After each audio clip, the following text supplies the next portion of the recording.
What is up guys? Today is 1st of June. है तो आज 1 जून, बट 1 अप्रैल जैसा फील हो रहा है, अप्रैल फूल जैसा। और इसके पीछे रीज़न है, इसके पीछे रीज़न है कि आज हमारे साथ एक साइबर अटैक हुआ है, ओके। एंड ट्रांजैक्शन की अगर मैं बात करूँ, पिछले 2 दिनों में 7 से 8 अलग अलग ट्रांजैक्शन हुए हैं, ठीक है। अब एक बहुत फेमस ऑनलाइन भी बहुत चलता है कि आप साइबर क्राइम में रिपोर्ट करो एंड ये हो जाएगा वो हो जाएगा। सो आई ट्राइड एज वेल, 1930 करके एक नंबर है, उसमें मैंने कॉल किया एंड उन्होंने बोला कि ठीक है, डोंट वरी, आपकी कंप्लेंट लॉन्च हो जाएगी एंड आपको रेजोल्यूशन भी मिल जाएगा। तो फिर उसके बाद मैंने डिटेल्स बताना शुरू करी। देन दे आर लाइक कि आप ना अभी जिस स्टेट में खड़े हो एंड आपका जो कॉन्टैक्ट नंबर है वो जिस स्टेट से है वो दोनों अलग अलग हैं, ठीक है। कंप्लेंट लॉन्च करानी है ना, तो आपको दोनों में से एक काम करने पड़ेंगे। या तो आप उस स्टेट में चले जाओ जिस स्टेट में आपका ये नंबर आपने जिस स्टेट से लिया था वहाँ पे खड़े हो गए, आप कॉल करो तो आपकी कंप्लेंट लॉन्च हो जाएगी। या फिर अभी आप जिस स्टेट में खड़े हो उस स्टेट का नंबर ढूंढ लो, कोई सा भी फ़ोन नंबर, ठीक है, एंड उससे फ़ोन करो। फिर जो इशू है ना उसकी कंप्लेंट लॉन्च हो जाएगी एंड उसके बाद भी सिर्फ कंप्लेंट ही हुई है, फिर आपको पुलिस स्टेशन से कॉल आएगा एंड जिस पुलिस स्टेशन को आप सेलेक्ट करोगे ना साइबर क्राइम वाले, वहाँ पे आपको जाना भी पड़ेगा। तब जाके इन्वेस्टिगेशन शुरू होगी एंड आपको ये पता चलेगा कि आपका ट्रांजैक्शन जो है वो हुआ कैसे है, कहाँ पे गया है वो पैसा। भाई इतने टाइम में ना मैं कोडिंग सीख के कोडर बन जाऊँगा और हैकिंग करके खुद पता लगा लूँगा। हमारी पॉपुलेशन बहुत ज़्यादा बड़ी है, सिस्टम इतना अच्छे से अभी काम नहीं कर सकता, बट बहुत सारे साइबर अटैक्स भी होते रहते हैं टाइम टू टाइम। तो आई अंडरस्टैंड कि गवर्नमेंट हैंडल नहीं कर सकती है इतनी सारी चीज़ों को एक साथ। बट यार चलो ठीक है, मुझे तो पता है मैं ऑनलाइन जाके वेबसाइट पर जाके कंप्लेंट लॉन्च कर दूंगा एंड मुझे ये सब इतनी मैसी चीज़ें नहीं करनी पड़ेंगी क्योंकि मुझे पता है। बट तुम एग्जाम्पल लो उस पर्सन का जिसको नहीं आता ऑनलाइन चलाना, राइट, जिसको नहीं पता है, उसको सिर्फ कॉन्टैक्ट नंबर पे ही फ़ोन करके कंप्लेंट करा सकता है, ठीक है। तो वो कैसे करेगा यार? मतलब फिर तुम एक तरफ प्रमोट भी करते हो कि ऑनलाइन ट्रांजैक्शंस करो, कैश को कम कर दो, ठीक है।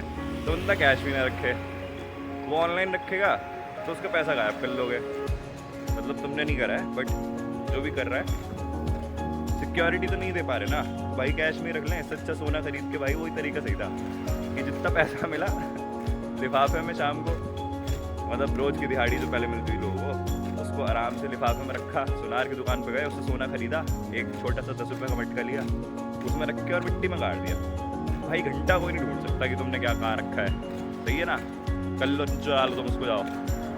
तो मेरे बैंक का अनऑथराइज्ड ट्रांजैक्शन था, वो P2P IMPS वाला था, ठीक है। अब अगर मैं सपोज किसी पुलिस वाले से जाके बोलता भी हूँ कि there is a P2P IMPS transaction done in my bank account, तो भाई आधा घंटे तो उसको समझने में लग जाएगा, ठीक है। फिर उसके बाद वो किसी एक्सपर्ट को बुलाएगा जो कि थर्ड पार्टी का होगा, तो मैं डायरेक्ट ही उसके पास चला जाऊँ बट उसके पास एक्सेस नहीं होगा, है ना। तो भाई सबसे बेटर ऑप्शन तो मुझे यही लगा कि मैं खुद ही सीख जाता हूँ, ठीक है। एक रोड मैप है मेरे फ्रेंड ने दिया है मुझे।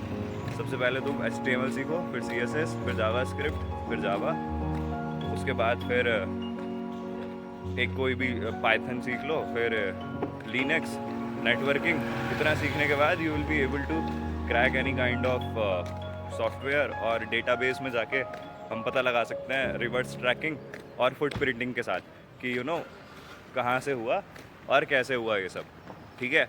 मैं खुद ही कर लूँगा अपना भी, और 2-3 लोगों का और जो भी होगा उनका भी करवा दूँगा, सही है। एक तो पैसे ख़त्म हो गए हैं, फ़ोन करके किसी से उधार मांगना पड़ेगा। हेलो, हाँ भाई, क्या हाल चाल है? बढ़िया एकदम। अच्छा यार, मैं क्या बोल रहा था, ये 25 रुपये उधार दे देगा, ज़रा पेटीएम कर देगा, अगले महीने की 7 तारीख तक लौटा दूँगा। हेलो हेलो हेलो हेलो, सत्यानाश, नार की दुकान। भाई बैग में जो सामान रखा है उसे गिरवी रख के पैसे लेता हूँ अभी रुको। और चीज़ बैंक वालों के बारे में मैं बता दूँ तुमको, पता है कितने बड़े नमूने हैं वो लोग। उनसे मैंने बोला जाके कि भाई मेरे अकाउंट में ये ट्रांजैक्शन हुआ है एंड ये स्टेटमेंट देख के मुझे बताओ कि एग्जैक्टली हुआ कैसे है, ठीक है। सो उसने क्या किया, एक फीमेल एग्जीक्यूटिव वहाँ पे बैठी हुई थी, उसने देखा ट्रांजैक्शन कि अच्छा ये उसका स्टेटमेंट लिखा हुआ है, शी डायल्ड द कॉल, ठीक है, उसने कॉल किया एंड पूछा कि सर ये P2P IMPS क्या होता है, एंड ही रिप्लाइड P2P ना person to person IMPS transaction होता है जो इन्होंने किसी दूसरे पर्सन को करा है। अच्छा, ये तो मैंने वो डाल के गूगल पे भी देख लिया था कि इसका मतलब क्या है। इससे के अलावा they didn't provide me any single information कि क्या वो पर्सनली कंप्लेंट को भी लॉन्च कर सकते हैं। बस उन्होंने यही बोला कि साइबर क्राइम पे जाके आप कंप्लेंट डाल दो एंड जो प्रोसेस रहेगा वो वही करेंगे, हमारी तरफ से कुछ नहीं होना। तो भैया पैसे क्यों रख रखे हैं फिर, हैं वो भी हम वहीं रख देंगे जाके, बैंक अपने खोल रखे हैं। पता है एक चीज़ है, इनको फुर्सत नहीं है अपने यूलिप प्रोडक्ट बेचने से, एंडोमेंट पॉलिसीज एंड इन्वेस्टमेंट वाली, इन्हीं से फुर्सत नहीं है इनको। नहीं मतलब कि तुम्हारा पैसा सिक्योर भी है या नहीं है, ये करना है बस, मजाक बना रहे।